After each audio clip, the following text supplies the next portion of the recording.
Now, inversions are very key to making your music sound a little bit more advanced. All right. So all you're going to do is you're taking a chord, right? A basic chord, whether it's major or minor, and you're basically playing that same chord in a different way to make it sound a little bit better. And that's, so let's get into what an inversion is. So let's say we're playing a C minor chord. Okay. That sounds pretty good alone as it is, but if we were to invert it, it's going to sound even better.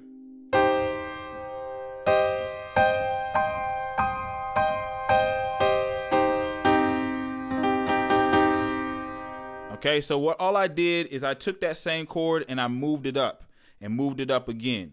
Okay, there are two different types of inversions. You have first inversion and you have second inversion.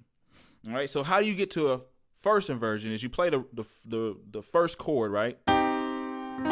Which is the basic way to do it, right? But you're going to take this bottom note and then throw it up here. So basically play that bottom note an octave higher. So you're going to move it from here to here. So your thumb is going to be playing this note.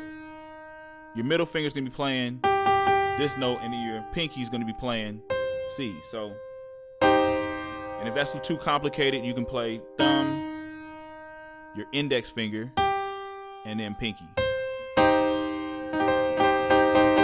That's called first inversion. And then it gets a second inversion from the first inversion. All right, so go up one more, and throwing it up there an octave higher. All right, and so basically, you would do it like this. G would be you play G with your thumb. C with your, you could play it a lot of different ways, but you're supposed to play it with your middle finger. And then you could play the last note, which would be D sharp or E minor. I mean E flat, excuse me, with your pinky. Sometimes, like for me, I have like smaller hands, so I play it a little bit different. I play like the chords, like a chord in second inversion.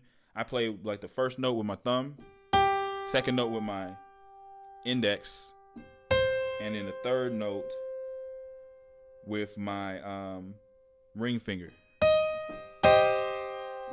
Not necessarily the proper way to do it, but it works for me, and I can play it better that way. This is how my hands are shaped. So anyway, those are inversions, and it pretty much, just like the formulas, it works in any chord progression. I mean, any chord on the keyboard. So let's say if you're doing G minor,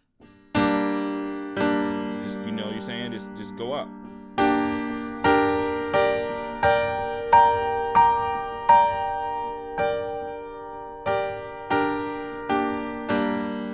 And with anything, it just takes some practice. I mean, what I'm saying? It might seem like it's complicated, but if you just remember to take that first note and throw it up an octave higher, and then once you play that first inversion, you take that same the other first note. I'm sorry, take that note and then play it up an octave higher. That second inversion.